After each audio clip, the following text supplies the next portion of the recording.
অঙ্গলি। আমি আজকে ক্ষুদিরাম বসু সম্পর্কে কিছু শোনাচ্ছি। ক্ষুদিরামের শেষ রাত।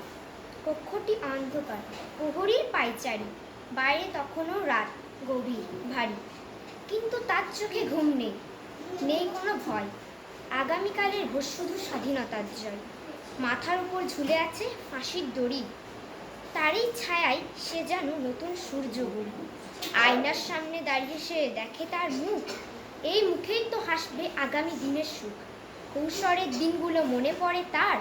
মা, গ্রাম, সবুজ মাঠ, বয়ে চলা খরস্রোতা নদী। আর সব কিছু ছেড়ে আসা কেন যে এমন হলো?